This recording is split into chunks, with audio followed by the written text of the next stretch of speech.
Okay, before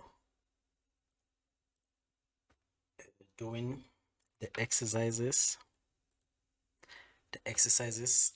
on Euclid's geometry, let us have a look at what I call the toolbox, our basic tools that we need to solve Euclid's geometry problems. Now these tools have been taken from the examination guidelines, grade 12 examination guidelines, and then they are just presented differently with diagrams. All right, so I will move a little bit faster, but you can pause and rewind the video as many times as you want. Again, this information is taken from what? From the grade 12 examination guidelines. These are not all these tools do not come from all the theorem statements. I've just taken some of the theorem statements that I have noticed that in most of the writers that you'll be solving, you make use of those theorem statements, meaning you still need to go and have a look at the examination guidelines so that you can get all the theorem statements. All right, with that being said, we can start. Number one, we'll look at the tools that have to do with what? At least angles and lines. We are having angle 1 plus angle 2 is equals to 180 degrees. It is because line segment AB is a straight line. Therefore, angle 1 plus angle 2 will be equals to 180 degrees. And the reason for that one is angles on a straight line. And B, we are having two straight lines that cross. Then if you have two straight lines that cross, then having angle 1 being equals to angle 2 and angle 3 being equals to angle 4. And your reason for that is vertically opposite angles are equal. But also, we can have that angle 1 plus 3 plus 2 plus 4 is equals to 360 degrees. And your reason for that will be angles around a point. And then in C, let's say C, Roman figure 1, Roman figure 2, and Roman figure 3. Roman figure 1, we're having line segments AB and CD being parallel. AB is parallel to CD. Then we are also having what? A transversal that is going through what? The two parallel lines. Then you will have, if angle AB is parallel to angle CD, then it means what? Angle A1 will be equals to angle C1. And these are what? These are corresponding angles. Therefore, your reason will be corresponding angles, but you must also what? Give the two parallel lines. From which two parallel lines is very important. If the two parallel lines are not indicated, the reason is not complete. All right, and then see Roman figure 2, line segment AB is still parallel to line segment CD. Then we will say angle B1 plus angle D1 will be equals to what? 180 degrees. These are what? These are co-interior angles. Therefore, we are saying co-interior angles. And then after saying co-interior angles, again you give what? The two lines that are co-interior angles are supplementary. And Roman figure number 3, if line segment DE is parallel to line segment QP, then we are saying angle E will be equals to angle Q. And the reason for that is that these are alternating angles. Therefore, a reason alternating angles, but you must also give what? The two lines that are corresponding angles, co-interior angles, alternate angles. Two parallel lines and a transversal. Then you can identify your what? Corresponding angles, co-interior angles, and alternating angles. And then D, let's have D Roman figure 1, Roman figure 2, and Roman figure 3. Now in D, we are dealing with the what? With the converses of what? Of C.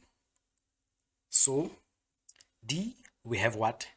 Line AB, we have line CD, and we are having a line that cuts through AB and CD. Now, AB and CD, they are not what? They are not parallel. Line segment AB is not parallel to line segment what? CD. But what we know is that angle A1 is equals to angle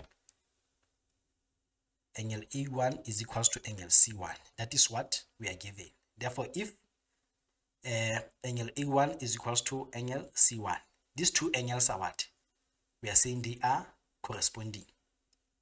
They are corresponding. Therefore, it means what? If the corresponding angles are equal, therefore, we can conclude to say what? Line AB is parallel to line CD. And then your reason for that will be what? Corresponding angles are equal. Here, it has to be corresponding angles equal. That will be your reason. You see, with this one, you don't just say corresponding angles and then you give the what? The parallel lines, because you don't know that the lines are what? Are parallel, but rather that is your what? Your conclusion. Why are the lines parallel? The lines are parallel because the corresponding angles are equal. And then Roman figure number 2 under D, if angle B, again, AB is not parallel to what? To CD. But what is happening, what we do know is that if angle B plus angle D, B and D are what? Are co-interior angles. But we don't know whether they are what? They are supplementary. Why? It's because we are not told that AB is parallel to what? To CD. Therefore, we just know that they are co-interior angles. They will only be supplementary if AB is parallel to what? To CD. So they are saying if angle B plus angle D is equals to 180 degrees, therefore it means what? If the co-interior angles are supplementary, then you can conclude to say, therefore this means what? Line segment AB is parallel to line segment CD. And then your reason will be co-interior angles supplementary. Co-interior angles sub. And then the last one under D, if angle B is equals to angle C, if angle B is equals to angle C, these are what? These are alternating angles, but we are not saying these alternating angles are what? Are equal. Before coming to the statement that saying if angle B is equals to angle C, we just have the diagram that is having what? Alternating angles. But these alternating angles, they are not yet what? Equal. Why? Because we don't know whether AB is parallel to CD. But from the statement says if angle B is equals to what? Angle C, meaning if the two alternating angles are what? Are equal, then we can conclude to say line AB must be parallel to line segment CD. And then your reason for that will be what? Alternate angles equal. So take note of the what? Of the reasoning of the converses of what? Corresponding angles, co-interior angles, and alternate angles, as well as their what? Converses. Alright, now let us have a look at the triangles. Triangles A, we're having triangle ABC, which is a right-angled triangle. How do we see the right-angled triangle? Because angle B here is what? Is 90 degrees. And if we're having a right-angled triangle, what do we know? We know our Pythagoras theorem, which states that hypotenuse squared is equals to the sum of the square of the other two sides. The sum of the square of the other two sides will be equals to the hypotenuse squared. Meaning in triangle ABC, our hypotenuse is what? Is AC. AC squared will be equals to AB squared plus BC squared. And then B, we are just having triangle ABC.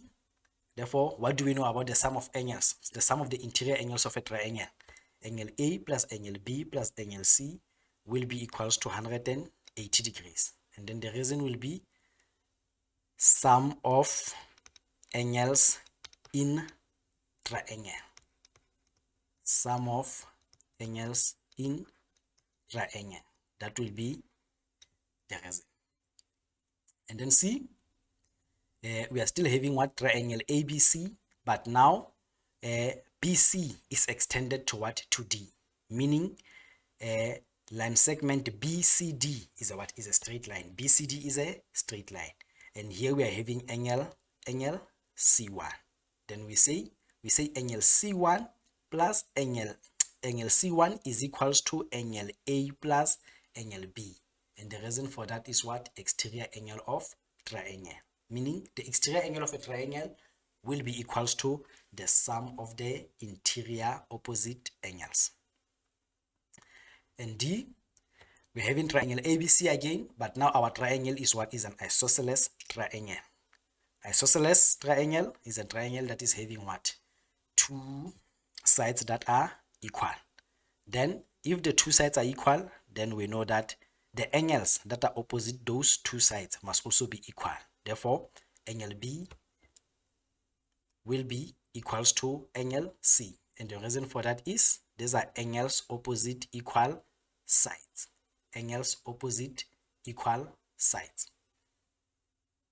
And then E, again triangle ABC, but now we are given that angle B is equals to X, angle C is equals to X, meaning angle B is equals to angle C. Therefore, if angle B is equals to angle C, then in a triangle, then it means what? The sides that are opposite those two angles must also be equal.